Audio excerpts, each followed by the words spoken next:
They called him a stray, unwanted, untrained, unfit for anything but pity. But when a little girl's heartbeat faded, it wasn't the machines that noticed.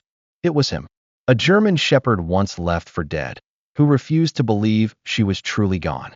What happened next didn't just shock the town. It rewrote what we thought we knew about life, death, and the soul of a dog who became a guardian angel. This is the story of Shadow, and the girl he brought back from the grave. Don't blink. This is where faith begins.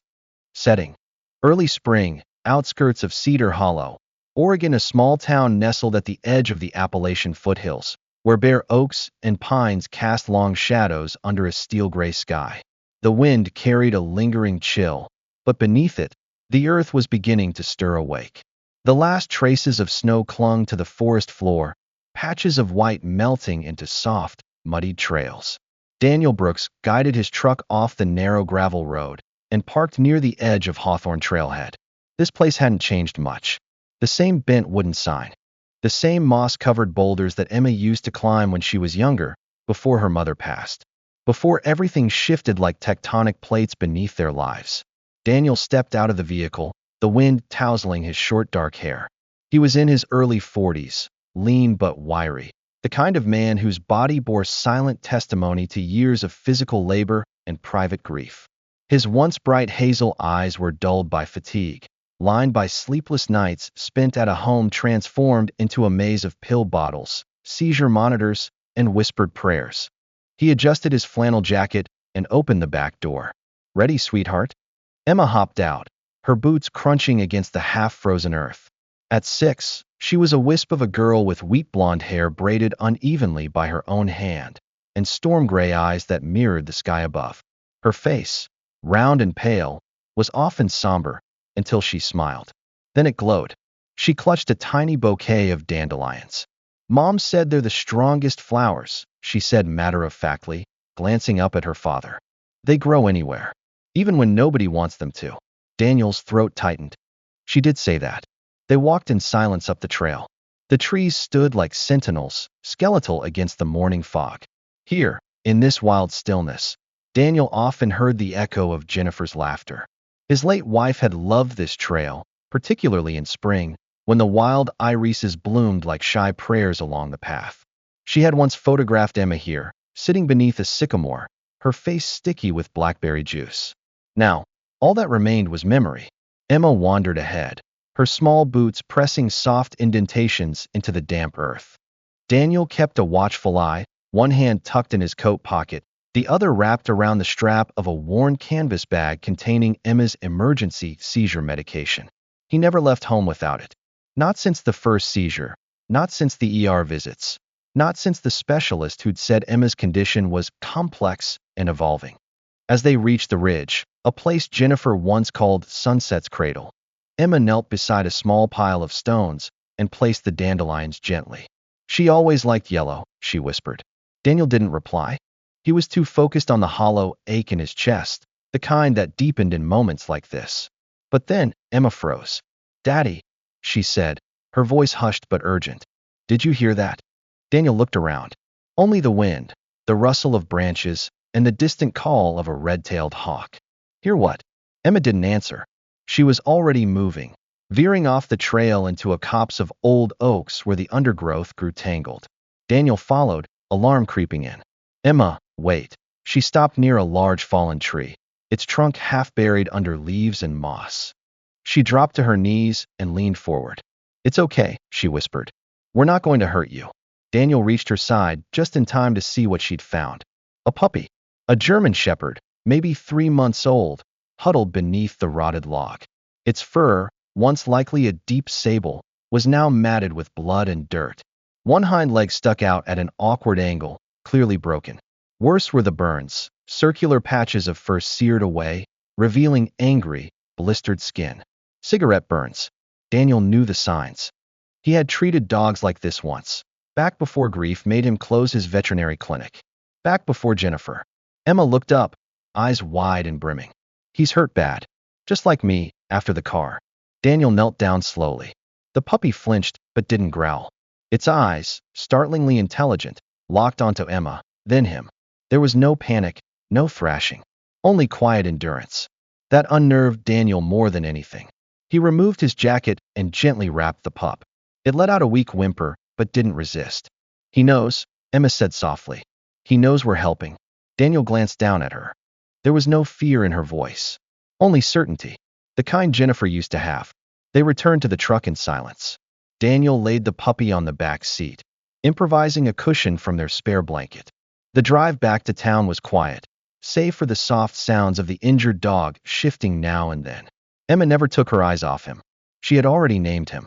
Shadow, she whispered. Because he's quiet, and he follows the light. Daniel didn't respond at first. His thoughts churned. They couldn't afford this. Not financially, not emotionally. Vet bills would be steep. He still owed on Emma's last EEG, and the roof at home leaked. Shadow represented something fragile, a risk.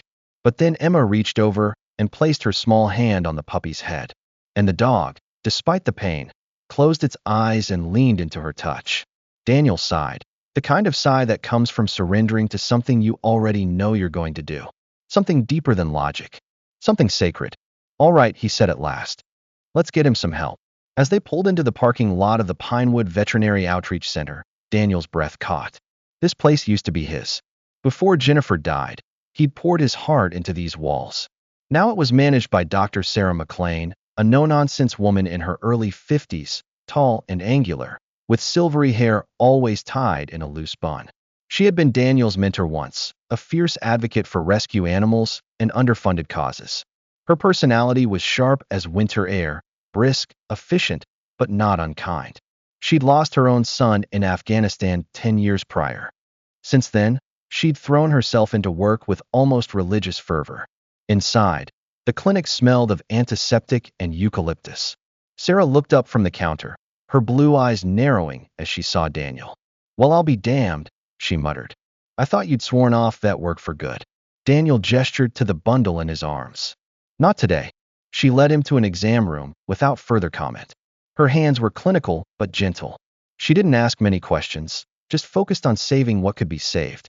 Multiple fractures, deep tissue burns, malnourishment. And yet, his heart is strong, she said at last, adjusting her stethoscope. And his will to live's even stronger. Emma sat quietly nearby, swinging her legs beneath the metal chair. Sarah glanced at Daniel. You're going to keep him, aren't you? He looked at his daughter. At the way her eyes hadn't left the dog once. At the way her fingers trembled from suppressed emotion. Yes, he said, with more certainty than he expected. We are. The days that followed Shadow's rescue settled into a rhythm of healing and quiet transformation.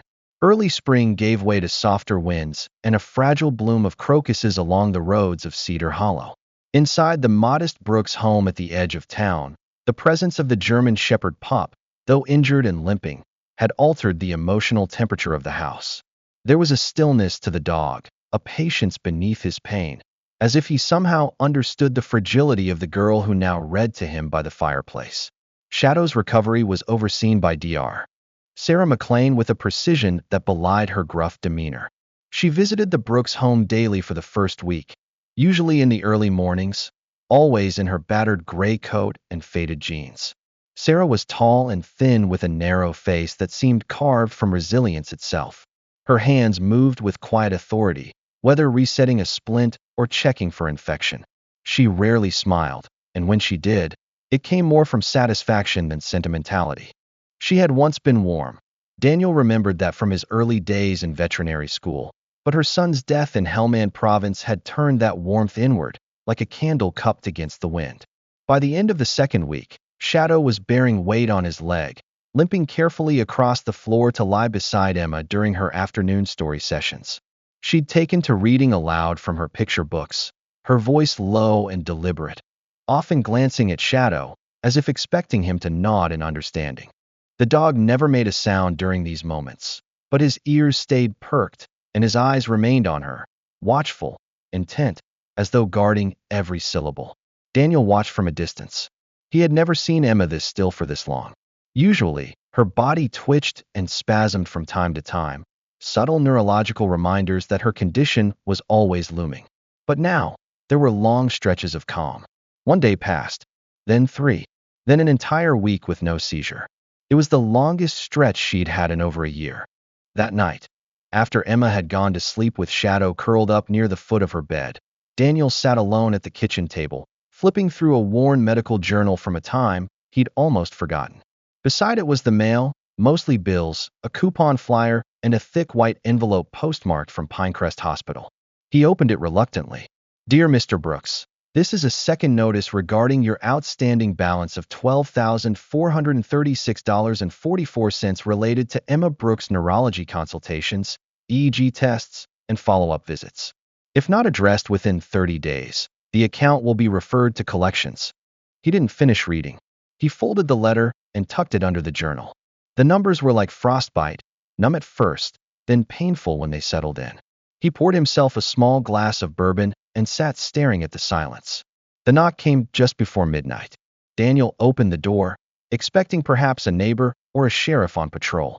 Instead, there stood a man in a tattered leather jacket patched with military insignias and old motorcycle club emblems.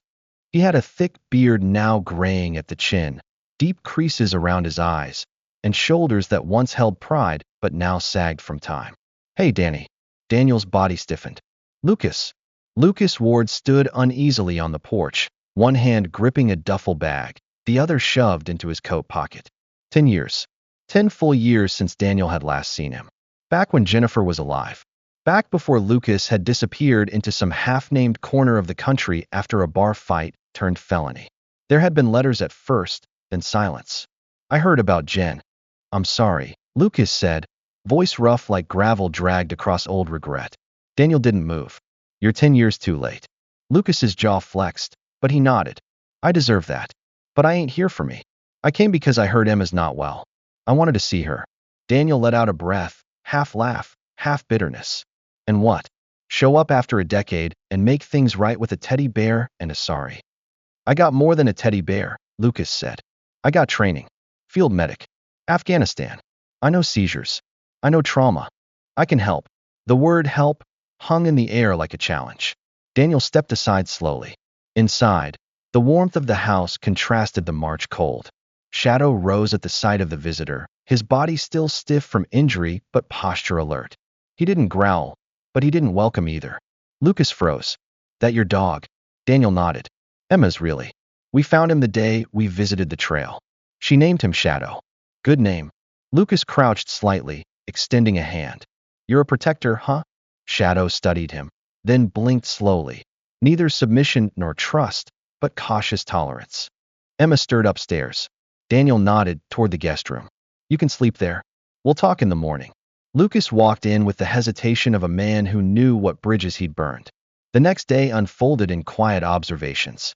Lucas kept his distance from Emma at first, watching her and Shadow interact. He made himself useful, fixing a loose board on the porch, repairing a faulty light in the hallway. He wasn't the same reckless man Daniel remembered. There was a weariness to him now, a kind of sadness that didn't ask for pity. He spoke little, listened more, and when Emma finally asked who he was, Daniel answered simply, That's your Uncle Luke. Mommy's brother. Emma tilted her head. Do you know how to read to dogs too? Lucas chuckled softly. I reckon I can learn. That night, Shadow nudged Daniel's arm as he stood staring at the hospital bill again. Emma was asleep. The house was quiet. Lucas was reading alone in the guest room. The dog looked up at him, those dark eyes filled with something Daniel couldn't name. Hope, maybe, or simply presence. Yeah, Daniel muttered. You're part of this now too. The town of Cedar Hollow moved at a slower pace than the rest of the world, like it hadn't gotten the memo about urgency. As April's sun chased away the last stubborn patches of snow, the days grew brighter, though the wind still carried the crisp edge of lingering winter. For the first time in what felt like months, Daniel Brooks allowed himself to breathe a little deeper. Inside the Brooks household, Shadow's recovery had become a quiet miracle. He walked without a limp now, though a faint stiffness lingered in cold mornings. His coat had regained its dark sheen, and the burns on his flanks had scabbed and healed under Sarah McLean's steady care. Most of all, his bond with Emma had only grown stronger, an invisible tether that went beyond affection. It was something deeper, unspoken, almost sacred. Emma had taken to drawing Shadow now. Dozens of pencil sketches lined the fridge, some just rough outlines, others with surprising detail for a 6-year-old. His perked ears, the solemn line of his mouth, the way he sat like a silent sentinel during her naps. One afternoon, she handed Daniel a crumpled paper with Shadow drawn, wearing a shiny police badge. He's a helper, she explained solemnly. Not just for me. For everybody. It was almost prophetic. The knock came a few days later, just as Daniel was sweeping the porch. A tall man in uniform stood at the gate, removing his cap as he approached. Officer James Lowry was in his late 30s, with broad shoulders, sandy hair cut close, and the kind of even-tempered expression earned from a decade of small-town policing. His eyes were kind but alert, always scanning. Mr. Brooks? Lowry extended a hand. Sorry to show up unannounced. I'm with Cedar Hollow PD, K-9 Division. Daniel shook his hand cautiously. Is something wrong? Not at all. Actually, we've heard about your dog. Daniel blinked. Shadow. Lowry nodded. One of our patrol officers saw him last week when he stopped by Pinewood Clinic. Said the dog wouldn't leave your daughter's side. Dr. McLean confirmed some of what we'd heard. She said Shadow's been alerting before your daughter's seizures. Daniel hesitated. Yeah, he seems to know before they start. I can't explain it. You don't have to, Lowry said, smiling. That's exactly what we trained for. Inside the house, Emma peeked from behind the curtain. When she saw the badge, she ran out barefoot despite the breeze. Is he going to jail? She asked, wide-eyed, pointing to Shadow. Lowry chuckled. Not at all. Quite the opposite. Later that evening, over mugs of reheated coffee at the kitchen table, Lowry explained the department's interest. We're piloting a community K-9 program, he said. Looking for dogs with strong instincts, good temperament, and especially ones with natural medical alert behaviors. Shadow's story checks all those boxes. Daniel rubbed his jaw. He's still healing. And he's bonded to Emma. He'd stay with your family, Lowry clarified. But we'd train him in both seizure alert work and basic scent detection. Once certified, Shadow could work part-time with the department, especially on search and rescue or missing person cases. The rest of the time, he's still hers. Daniel looked over at the dog curled under Emma's chair. Shadow lifted his head as if he understood the conversation. Maybe he did. Think about it, Lowry added, sliding a folder across the table. We'll cover the training. Plus a stipend. Could help with the medical bills. Daniel said nothing for a long time. But the next morning, he signed the application. Meanwhile, Lucas Ward had begun the quiet process of reintegration, not just into Cedar Hollow, but into something closer to family. He wasn't sleeping much, still haunted by dreams of the desert, of his sister's face the last time he saw her. Guilt clung to him like a second skin. But he tried. After repairing the old fence behind the Brooks house and rewiring the garage light, he approached Sarah McLean at the Pinewood Veterinary Outreach Center. I heard you might need help, he said gruffly. Sarah looked up from the clipboard, eyebrows raised. With what? Hauling hay? Cleaning stalls. I was a combat medic. Know how to handle scared animals. Or scared people. She studied him for a long moment. You're Jen's brother. He nodded. I remember you were loud, she said, half amused. And drunk at her wedding. I'm not drunk anymore, Lucas replied. Just tired. Sarah sighed and handed him a clipboard. Volunteer shifts are unpaid. We do rehab, spay-neuter work, farm rescues, and low-cost vaccination clinics. You want in, show up before 7. We don't do late. Lucas showed up at 6:30 the next morning. He was clumsy at first, mishandling the surgical packs, struggling with scared feral cats. But he learned quickly, and more importantly, he listened. Sarah, who trusted few and forgave even fewer, found herself grudgingly impressed. She didn't say it aloud, but when he correctly diagnosed a dehydrated pit bull and started in 4 without prompting, she let him stay past lunch. Back at home, Daniel watched these shifts with cautious optimism. Emma, of course, was thrilled. She began calling him Uncle Lou and insisted he accompany her and Shadow on their walks. It became a routine. Emma leading the way with Shadow on leash, Lucas following behind with a backpack of snacks and wipes in case of sudden seizures. There hadn't been one in over 2 weeks. One Sunday afternoon, as they returned from a walk along the river, Emma looked up and said, Shadow doesn't bark when I fall anymore. He just knows. He waits for me to get back up. Lucas exchanged a glance with Daniel. Neither of them said what they were thinking. What happens when she can't get back up on her own? That night, Daniel sat at the edge of Emma's bed as she slept. Shadow lay at her feet, eyes half-lidded but alert. Daniel reached down and scratched behind the dog's ear. You saved her once, he murmured. Maybe now you'll save more. Shadow didn't move, but his tail gave a soft thump against the bed. Morning mist draped Cedar Hollow in a pale veil as April slid gently into May. The town's rhythm pulsed with school bells, garden pruning, and the occasional bark from the police K-9 training grounds, tucked behind the municipal building on the north side of town.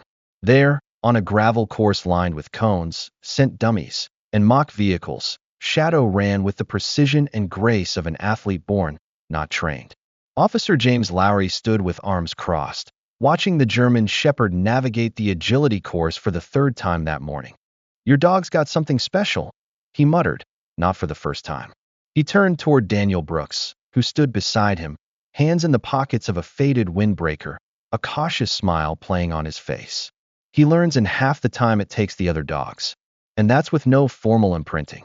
Daniel watched as Shadow stopped at a scent marker hidden in an overturned barrel, then sat immediately, eyes alert, tail still. The alert behavior was clean, deliberate, and repeated every time they rotated the exercise. He nodded slowly. He's not doing it for us. He's doing it for her. Inside the observation shack, a few feet away, Emma sat beside Lowry's assistant, Officer Gina Alvarez. Gina was a stocky woman in her late 20s, with a buzz cut and an arm full of ink. She had grown up in a rough Baltimore neighborhood, served 2 tours in the Army as an MP, and moved to Cedar Hollow a year ago for a quieter life. She had a soft spot for underdogs, both human and canine, and had taken to Emma immediately. You see that? Gina said, nudging Emma gently. That tail? That means he's not just alerting. He's proud. Emma beamed. He's the best dog in the whole wide world. Outside, Daniel allowed himself to breathe more freely. He hadn't realized how much Shadow's progress meant until now. Until he saw his daughter laugh again. Until he noticed the easy way she now took Daniel's hand when they walked home. They had been surviving for years. Now, it felt like they were beginning to live again. Later that evening, after the day's training, the Brooks home was filled with the smell of grilled cheese and tomato soup. Lucas Ward stood at the stove, a dish towel tossed over one shoulder, humming tunelessly. He wore a green t-shirt and a pair of jeans that looked one wash away from surrendering. His once scruffy beard was trimmed now, his posture straighter, and though the shadows under his eyes never fully left, there was more light in his presence. He served Emma her soup with a theatrical bow. For the bravest girl in the county and her 4-legged secret agent. Emma giggled. Shadow's not a secret agent. He's a police dog. Lucas winked. Aren't they the same thing? After dinner, as Emma colored in her notebook and Shadow curled at her feet, Lucas stepped out onto the porch with Daniel. I pulled something up, he said, handing Daniel a printout from the Cedar Hollow Public Records portal. Daniel took the paper warily. It was a formal complaint, filed anonymously against Dr. Bradley Chase, chief pediatric neurologist at Pinecrest Medical. Negligence, Lucas said. 3 cases. 1 kid with epilepsy misdiagnosed. Another with unexplained seizures. He dismissed it as psychological. And a third, well, that one ended in a lawsuit. Settled quietly. NDAs. Daniel read the summary again, each line striking deeper than the last. Why didn't this come up when we started with him? Because Pinecrest is good at burying things. And because Chase is the kind of man who smiles in courtrooms and plays golf with the hospital board. Daniel's hands tightened around the paper. You think he mishandled Emma? I think he could, Lucas said. I'm not saying yank her out today. I'm saying be ready. Ask questions. Track symptoms. Don't just nod when he talks. Daniel said nothing for a while, then finally exhaled. We've trusted him because we had no one else. Now you've got me, Lucas said quietly. Inside, the clock chimed 8. Emma yawned theatrically and shuffled off to brush her teeth. Shadow followed a pace behind, tail gently swaying. Gina had called earlier to say Shadow would begin the next phase of training the following week. Advanced medical alert response, including simulation drills with seizure-mimicking devices. Daniel returned to his desk after Emma had fallen asleep.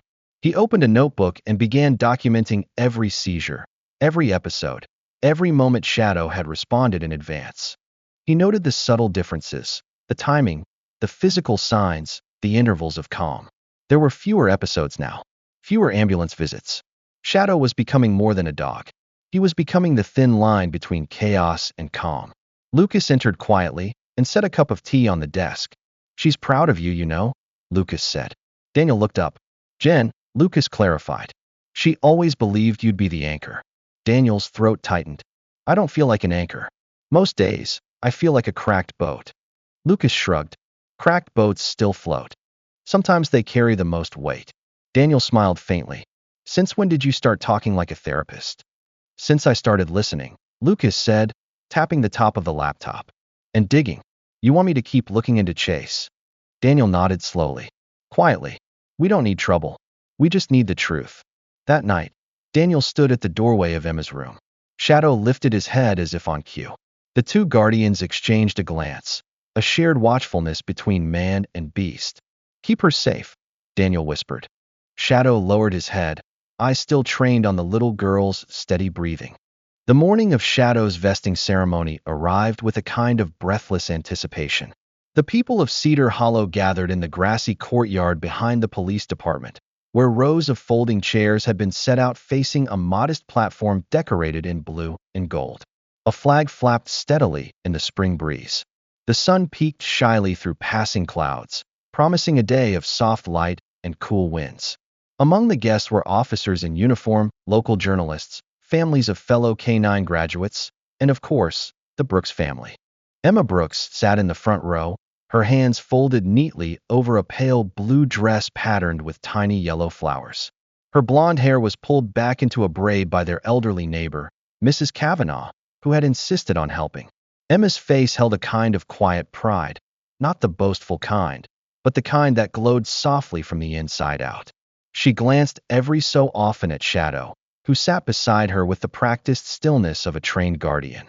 His black and tan coat gleamed after his professional grooming, and a temporary silk ribbon circled his neck. Daniel sat 2 seats over, restless but proud. His tie felt too tight, but his chest was tight for another reason entirely. He couldn't stop staring at his daughter. How her hands no longer trembled like they once had, how she smiled without being coaxed. And all because of the creature sitting at her feet. Officer Lowry approached the stage, adjusting the microphone. "Ladies and gentlemen, thank you for joining us on this special day. Today, we honor a new generation of K-9s joining the ranks of public service, and one very special dog who's already serving in ways that go far beyond duty." Applause rippled through the crowd. Daniel turned to Emma, and she was beaming, her eyes locked on the stage. Lowry continued. "Shadow has completed his initial certification in both scent detection and medical alert service. His story is one of resilience, not just in himself, but in the little girl who gave him a second chance, and who, in return, received something even greater." He nodded to Emma. "Miss Emma Brooks, will you please join me up here to present Shadow with his official vest?" Emma rose slowly, taking the vest in her arms. It was custom-made, navy canvas with reflective stripes, and an embroidered badge reading, Shadow K-9 Unit/Medical Alert. She walked carefully up the wooden steps as the crowd hushed, captivated by the moment. But before she could reach Lowry, her body abruptly froze. Her head tilted. Her shoulders twitched. Shadow rose instantly, ears forward, posture rigid. Emma's fingers dropped the vest as her knees buckled. It happened in less than 3 seconds. Shadow lunged forward, placing his body under Emma's collapsing frame, cushioning her fall as she hit the platform. The crowd gasped. The silence shattered. Daniel was already running before anyone else moved. "Emma!" he shouted, leaping onto the stage. Shadow barked twice, the sharp, unmistakable pattern of his emergency alert. His tail thumped once against the wooden floor before he stood protectively over her, his body quivering but still. Officer Alvarez sprinted to the side with the emergency medical kit. Daniel knelt beside Emma, her limbs stiff and her eyes vacant. She was seizing violently. "Roll her," Lucas barked, suddenly appearing at Daniel's side. He had pushed through the crowd like a battering ram. "We need to clear her airway." He moved with practiced urgency, positioning her head and loosening the collar of her dress. Shadow stayed pressed against Emma's back, silent now, watchful. The seizure didn't stop after 2 minutes. Or 5. By the time the on-site medics arrived, Emma's body was still convulsing. Her lips had started to pale. The oxygen tank hissed as it was connected. Lowry radioed for paramedics. Status epilepticus, he said, his voice hard. This one's bad. The crowd had been ushered back, but a solemn hush hung in the air like fog. The police department's flag had been lowered without anyone needing to say why. At minute 20, she stopped convulsing, but not because she'd recovered. She stopped because her body went limp. By the time they reached Pinecrest Medical Center, Dr. Bradley Chase was already waiting. His white coat looked starched to perfection, his posture confident, even when walking into tragedy. He was a man in his late 50s with silver temples, clean-shaven cheeks, and narrow lips that rarely curved into smiles. He exuded authority, almost too much. Daniel paced in the hallway while Emma was wheeled into trauma. Shadow lay beside him, refusing to move from the doors. Lucas stood nearby, arms crossed, his jaw tight. 35 minutes passed. Then 40. Finally, Dr. Chase emerged, removing his gloves. I'm sorry, he said calmly, without preamble. She's gone. We attempted all protocols. The seizure caused severe hypoxia. We were unable to re-establish meaningful brain activity. Time of death, 2:14 p.m. The words hung there like shards of ice in a spring wind. Daniel shook his head. No, she was breathing. She was still fighting. She was not responsive. Flat EEG. No neurological reflexes. I'm afraid it's over. Lucas stepped forward. Was a second EEG performed? Chase raised a brow. I'm the attending. It's my call. Daniel felt his knees buckle. The weight of his daughter's stillness crushed him. Shadow whined quietly beside him, pressing his body against Daniel's leg. A clipboard was handed over. A form. A name. A time. Daniel stared at it for a long moment. His hand shook as he signed. It was done. The ceremony had turned into a death notice. And a hero, once celebrated, lay silently at the hospital floor, pressed against the last warmth of a girl who had been his whole world. Rain whispered gently across the stained glass windows of St. Mary's Chapel in Cedar Hollow. The sky was draped in the muted grays of morning, and the air hung heavy with the scent of lilies, wax, and grief. Inside, people spoke only in whispers, if they spoke at all. The soft sobs of children and the occasional rustle of tissues were the only sounds cutting through the sacred hush.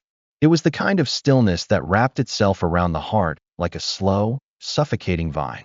Daniel Brooks sat in the front pew, shoulders stiff, jaw clenched, a man carved hollow. His black suit was a size too loose. He had lost weight in the last week, and his tie hung limply like it, too, had given up. His hands were clasped so tightly together that his knuckles were bloodless. He didn't cry, not because he didn't want to, but because he didn't know how anymore. Beside him, Shadow sat with quiet tension, ears alert, eyes locked on the casket at the front of the altar. The German Shepherd, now certified as a K9, was draped in his vest, the badge gleaming against the navy canvas like a cruel irony. For days, he had refused to eat. He wouldn't leave Emma's bed, and though no one had trained him for grief, he mourned as if the girl were his own. The small white casket, absurdly small, was surrounded by garlands of white roses and soft lights. Emma's drawing of Shadow had been framed and placed beside it, her little crayon handwriting barely legible through the tears of those who looked too closely. Above them, a screen flickered with images. Emma feeding ducks by the lake, Emma hugging Shadow, Emma drawing on the porch steps while her father watched with pride. Reverend Colleen Marks, the officiant, was a woman in her late 50s, with short silver curls and a presence that was gentle yet firm, like the sea before a storm. She stood before the congregation with hands folded, her tone even but warm. We gather here today to remember a life that was never meant to end so soon, she began. Emma brought more joy in 6 years than most bring in 60. She gave her heart to a wounded dog, and in return, received a protector, a friend, a miracle. At that word, miracle, Shadow shifted. His head tilted. His ears perked. Daniel noticed, but barely. He thought it was nerves. Restlessness. Nothing more. Colleen continued. She reminded us that love doesn't need to be spoken. It just needs to be shown. And today, but the sentence was never finished. Because Shadow stood. Not slowly. Not cautiously. He surged forward, powerful legs propelling him toward the altar. His claws clicked loudly against the marble tiles, slicing through the stillness like thunder. Gasps erupted. Daniel snapped upright. Shadow. But the dog was already there. He jumped onto the platform with astonishing precision, landed in front of the casket, and placed both paws gently atop the lid. Then he laid down, perfectly still. Then came the sound. A low, mechanical-sounding whine. It repeated. 3 pulses. Silence. 3 more. Officer Gina Alvarez, seated 2 rows back, stood abruptly. That's his medical alert pattern, she said, voice sharp. The exact cadence. Murmurs turned into chaos. Reverend Marks froze mid-sentence.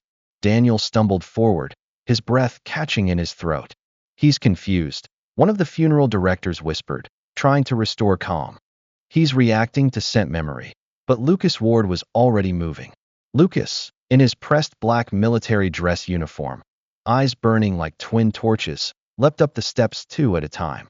He grabbed the side of the casket, ignoring the funeral staff rushing toward him. You can't open it, the mortician cried. It's sealed, there are protocols, she's alive, Lucas growled. Or he wouldn't be doing this. You're not authorized. I'm a combat medic. Step aside. With a practiced jerk, Lucas unlatched the ornamental clasps. The casket creaked open under his hands. The room fell dead silent. Inside, Emma lay motionless, cheeks pale, lashes still like little feathers against her skin.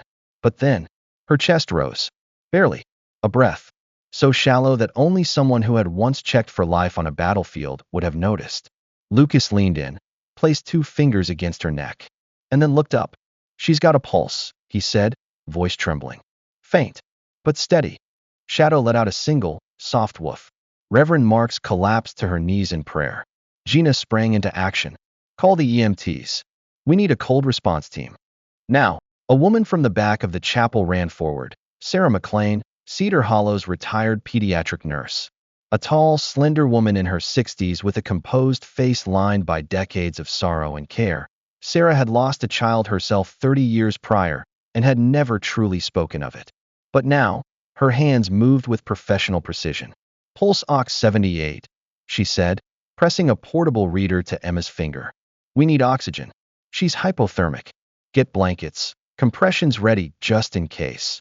Daniel collapsed to his knees beside the casket, sobbing into his daughter's tiny hand. Emma, baby. Come back. Shadow pressed against him. Panting now, tail swishing faintly in rhythm with the heartbeat only he had believed in. When the EMTs arrived 5 minutes later, Emma was still breathing. Faintly, inconsistently, but breathing. She was rushed into an ambulance, sirens wailing not for mourning now, but for war. For a battle not yet lost. Lucas stood at the edge of the church steps, rain dampening the metals on his chest, eyes locked on the disappearing ambulance. We're not done yet, he muttered. And somewhere inside, the church bell tolled once. But this time, not in grief. In hope. The ambulance tore through the streets of Cedar Hollow like a silver bullet, lights flashing like a heartbeat returned from the dead. Inside, Emma lay wrapped in thermal blankets, her small frame barely rising with each shallow breath. An oxygen mask covered her mouth. Monitors blinked urgently beside her, fighting for every beat, every drop of pressure, every molecule of hope. Daniel rode beside her, gripping her hand through the thermal foil. His face, pale and soaked from the rain, looked frozen in a single expression, something between prayer and disbelief. Shadow sat between the 2 medics' knees, unmoving, but eyes wide and focused on Emma's chest. If he sensed even the slightest pause, he would bark. Again. He had saved her once. He was ready to do it again. At Pinecrest Medical Center, a new doctor awaited them. Dr. Lenora Granger. Tall, mid-40s, with tightly coiled auburn hair tied into a low twist. She wore forest green scrubs and carried a clipboard thicker than a novel. Her eyes, a sharp shade of steel blue, were not unkind, but uncompromising. She had served 12 years in trauma units overseas before becoming the hospital's head of neurological diagnostics. Move her to ICU Bay 3, she instructed without preamble. Warm saline 4, full panel blood gas, EEG in the next 10. Let's find out what hell she just crawled back from. Daniel stepped forward. What is she alive? Dr. Granger turned to him, face unreadable. Yes, but you should understand something. This isn't just miraculous. It's medically rare. I believe your daughter may be in a state called cataleptic suspension, a kind of neurological coma that mimics death. Muscles freeze. Reflexes vanish. Even EEGs can flatten. But it's not death. Not truly. Daniel blinked. But Dr. Chase, he called her time of death. He said she was brain dead. Granger cut in, her voice like a scalpel. If your daughter wakes up, Mr. Brooks, we'll have serious questions to ask. Starting with why a pediatric neurologist failed to detect catalepsy, one of the rarest, but documented, seizure-related complications. By then, Lucas had arrived, soaked through, still in his funeral blacks. He pulled Daniel aside. Internal Affairs already contacted the chief, he said. Dr. Chase is being placed on temporary administrative leave pending formal review. He nearly buried her alive, Daniel said, voice breaking. He had me sign. He'll answer for it, Lucas said firmly. Meanwhile, outside the ICU, the storm that had begun as mist now raged fully. But inside the hospital, the room holding Emma pulsed with a fragile stillness. Monitors blinked, machines hummed, and the world held its breath. In the hallway, journalists had already begun arriving. Word had spread fast, how a certified dead child had stirred again at her own funeral. News vans lined the curb. Reporters peered through the glass, scribbling notes and whispering. One particularly persistent journalist, Paige Langley from Channel 5 Local, tried to push past security. Blonde, early 30s, impeccably dressed, she had made a name for herself with her ability to sniff out human interest gold mines. And this was her Pulitzer. Can someone from the family comment? She asked, voice sugary but sharp. Or perhaps a statement from law enforcement. Officer Alvarez. Mr. Ward. Lucas stepped forward. No comment. This is a private medical emergency. I understand. But the public isn't invited into a 6-year-old girl's trauma.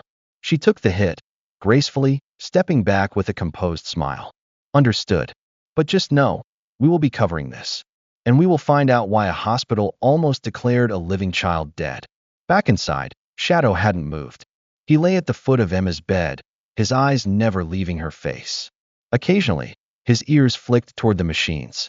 He would only rise if the rhythm faltered. Dr. Granger leaned over the bed, flashlight in hand. She opened Emma's left eye gently. The pupil twitched. Her expression softened only slightly. She's not out of the woods, but she's walking toward the edge. Daniel slumped into the nearest chair. That night, the hospital stayed under tight watch. News of the incident flooded social media. #EmmaLives began trending locally. Videos of Shadow's warning at the funeral had leaked. Some praised the dog as a miracle. Others began questioning Pinecrest Medical Center's protocols. The hospital board issued a cautious statement. We are aware of the serious allegations and are conducting a full internal review into the events surrounding patient Emma Brooks. We are cooperating fully with all investigative bodies. Daniel didn't care about statements, or cameras, or hashtags. He sat by his daughter's side, whispering stories of her drawings and reading from her favorite books, even though her eyes stayed shut. He wiped her forehead, sang the lullaby she liked best, and reminded her that Shadow was here. Always. At 3:22 a.m., Emma's fingers twitched. Only once. But enough for Shadow to lift his head and Daniel to believe again. The dawn that spilled over Cedar Hollow 3 days later was not golden. It was soft and hesitant, like the town itself was unsure whether it should hope again. Pinecrest Medical Center stood silent in the early light, its glass windows streaked with remnants of last night's rain. A thin fog rolled in from the north, blanketing the hills in a hush that felt sacred. Inside room 214, where the monitors blinked in steady rhythm and a machine whispered oxygen beside a small girl's bed, time moved differently. Daniel hadn't left Emma's side. His clothes were wrinkled, his beard unshaven, and the deep circles under his eyes had settled in like bruises of the soul. Every hour he'd checked her hand, hoping to feel a twitch. Every hour he whispered the same words, like a mantra, we're here. You're safe. Shadow's waiting. Shadow lay at Emma's feet. His breathing was slow and shallow, ears half-perked, tail occasionally flicking when someone passed too close. Nurses who came to check vitals gave him a respectful berth. Even the most by-the-book staff had stopped questioning his presence. The dog who refused to give up had earned his place. On the morning of the third day, the routine was the same. Daniel sat holding Emma's hand, reading from Charlotte's Web in a voice rough with sleep. The words trembled at times, but he never stopped. Then, without warning, Shadow stood. He didn't bark, didn't whine. He sat upright and stared at Emma. 3 slow steps forward. Then he rested his chin on her stomach and whined. A single, clear note. Then again. Nurse Camila Ortega entered at that moment. A petite woman in her early 30s with warm olive skin and thick curls pulled into a practical bun. Known for her patience and gentle humor, Camila was the kind of nurse children trusted instantly. She paused when she saw Shadow's posture and Daniel's wide eyes. "He's doing it again," Daniel whispered. "The pattern." Camila stepped closer, checking the vitals. Heart rate slightly elevated. Fingers twitching. Then, Emma's lips parted. A breath deeper than before. A flutter of lashes. A crease between her brows like the beginning of thought. Shadow's tail tapped once. Then twice. Daniel stood, breath caught in his throat. "Emma?" Her eyelids fluttered again. Then slowly, almost timidly, her eyes opened, cloudy at first, but undeniably aware. She blinked, looked around. Then her lips moved. A whisper. Shadow. The name barely escaped her, but it was enough to shatter the silence. Shadow let out a joyful, muffled bark and pressed closer, his nose against her chest, tail now thumping the blanket like a drum roll of relief. Daniel dropped to his knees, tears streaming freely. "You're here. You came back." Camila called the ICU team, and within moments, a team of doctors and nurses flooded the room. Dr. Granger arrived seconds later, her face taut, but her eyes flickering with something very close to awe. She stepped in, flashlight ready, and leaned toward Emma. "Can you squeeze my fingers, sweetheart?" she asked gently. Emma blinked slowly. Then her tiny fingers closed, like the first clasp of a new promise. In the hallway outside, someone had heard the stir. By noon, word had spread through the hospital. Emma Brooks, the girl declared dead and saved by her dog, had awakened. But not everyone was present for the miracle. Lucas Ward sat in a holding cell at the Cedar Hollow Police Department, hands cuffed, back straight. He hadn't resisted when they came. Officers had found his military records flagged with a past altercation involving an unauthorized break-in at a military medical depot, an act of desperate rebellion to get treatment for a dying squadmate. Though the charges had long since expired, the discovery reignited enough bureaucratic dust to hold him. Chief Monroe, a large man in his 60s with a weathered face and eyes like tired glass, sat across from Lucas. "You know why we're holding you." "I opened a casket to save a child," Lucas said calmly. "I'll accept whatever that costs me." Monroe studied him. "Not saying I disagree with what you did, just saying it set off enough red tape to strangle a moose." Lucas gave a small, dry smile. "Bureaucracy has no heart." "No, but the people do," the chief replied, reaching into his jacket and sliding a thick manila envelope across the table. "You've got over 3,000 signatures on a community petition asking for leniency. They're calling you a hero." Lucas raised a brow. "And the mayor called," Monroe added.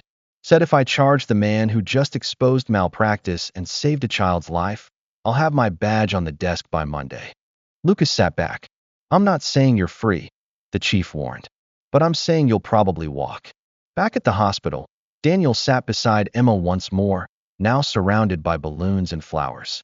Cards poured in from strangers. "We believed in you," one said. "Because Shadow did." That evening, Emma looked up at her father, voice still soft and ragged. "Did I die?" Daniel hesitated. "No," he whispered. "You just took the long way home." She smiled. The world outside Pinecrest Medical Center had returned to its usual spring rhythms. Cherry blossoms scattered the sidewalks in lazy spirals, and the sun, warm and soft, seemed to linger longer each day. But inside room 214, Emma Brooks was learning how to live again, one breath, one blink, one word at a time. The aftermath of a cataleptic coma was not instant redemption. It was a slow rebirth, full of frustration and tiny triumphs. For Emma, even opening her hand wide enough to grip a crayon again was an act of quiet defiance against the shadows that had nearly claimed her. Each morning began the same way, with Shadow curling up at the foot of her bed, head tilted, watching her eyes for the first sign of movement. Then came physical therapy, led by a firm yet compassionate woman named Yvette Monroe. Yvette, in her late 40s, was a former athlete with the body of someone who still ran 5 miles before breakfast.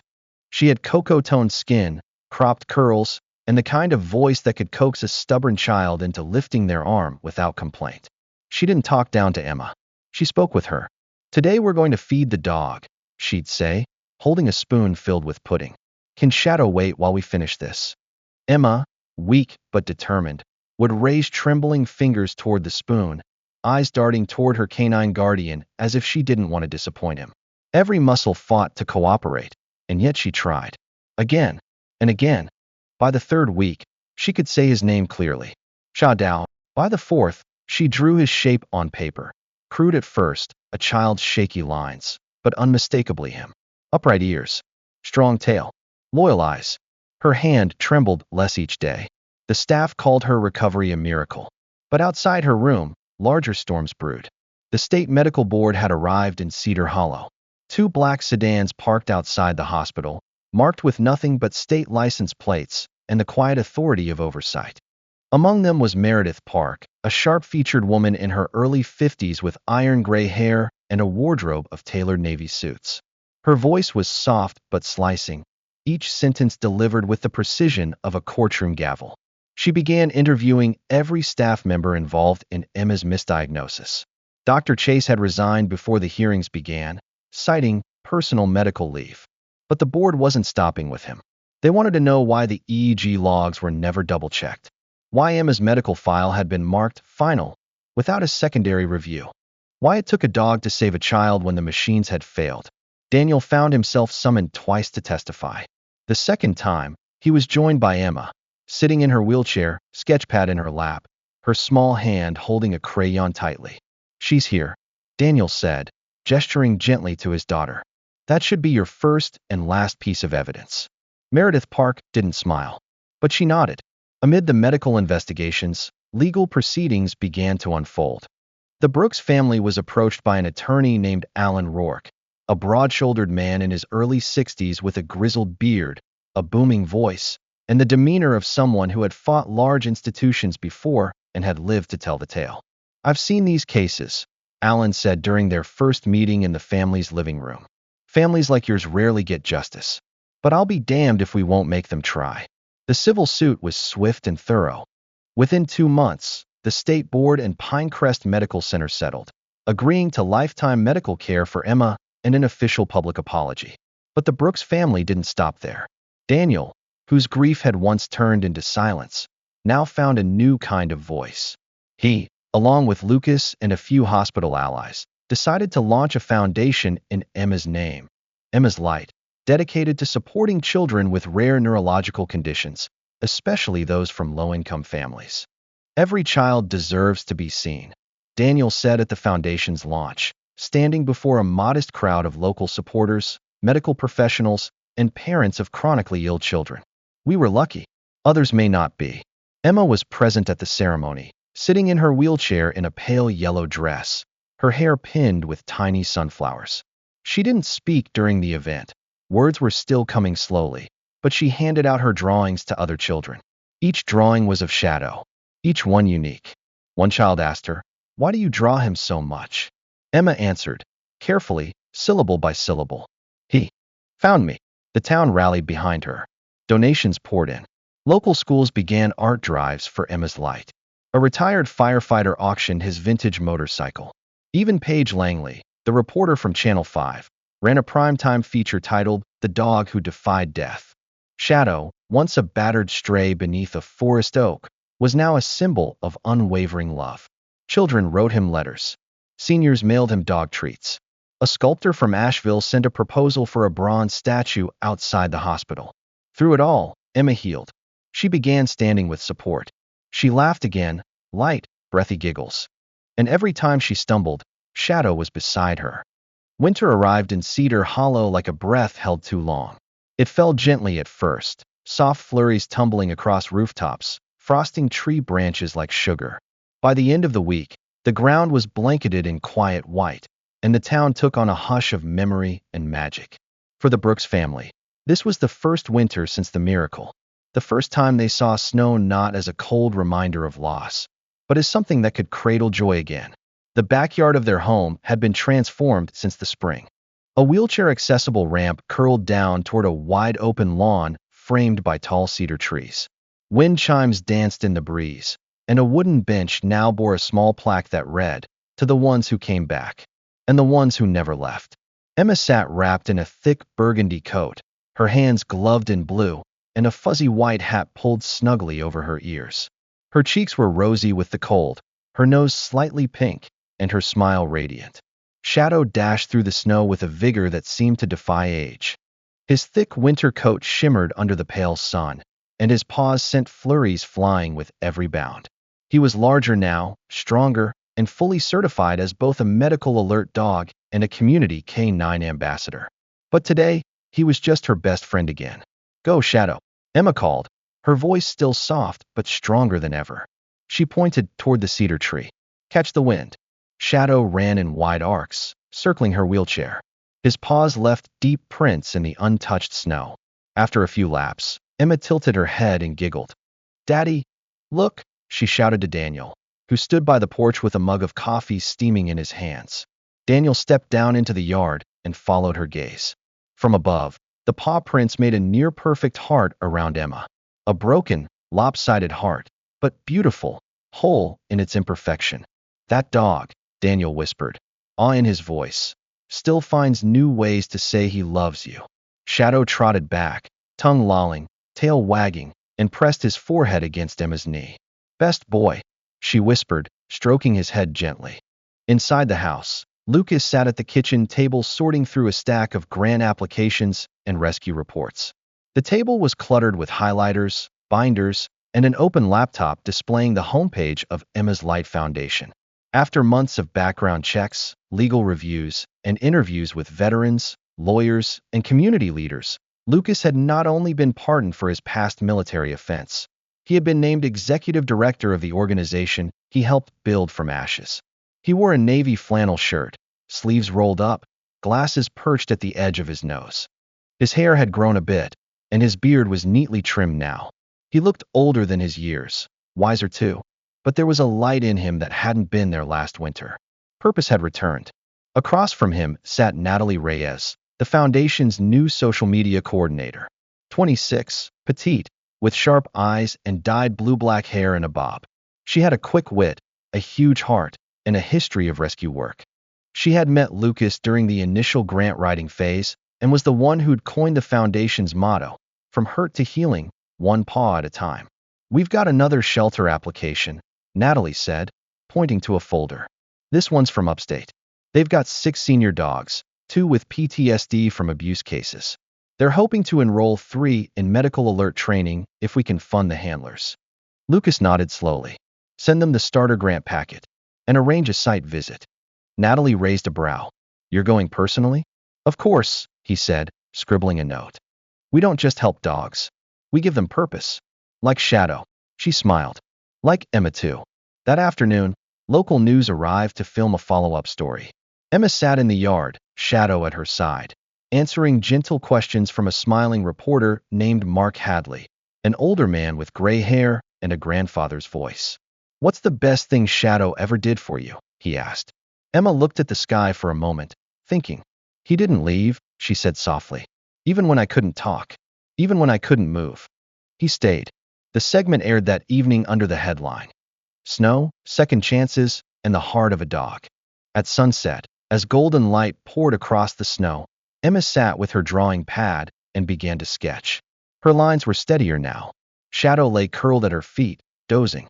The heart he'd drawn in the snow had begun to blur, footprints softening at the edges. But it didn't matter, because in that moment, surrounded by frost and forgiveness, one girl, one dog, and one town were not just surviving. They were living. Sometimes, the greatest miracles don't come with thunder or lightning. They come quietly, on 4 legs, in the whisper of a child's breath returning, or in the warmth of a heart that chooses to stay. Shadow didn't just save Emma. He reminded us all that faith doesn't always roar. Sometimes, it lies beside us, waiting, unwavering, until the world finally hears. In this story, we saw what happens when love refuses to give up, when a father believes beyond reason, and when a community rallies around hope. Whether you call it a miracle, a blessing, or God's hand at work, something sacred moved through that little town, through one girl, one dog, and one second chance. And maybe, just maybe, that same hope lives in your life too. If you believe in second chances, if you believe in the power of love and loyalty, if you believe that God still works in quiet, mysterious ways, then share this story. Leave a comment below with your thoughts, your prayers, or just one word. Amen. If this touched your heart. Don't forget to like, subscribe, and stay with us for more stories that remind us. Even in the darkest winters, a new sun always rises. May God bless you and everyone you hold dear.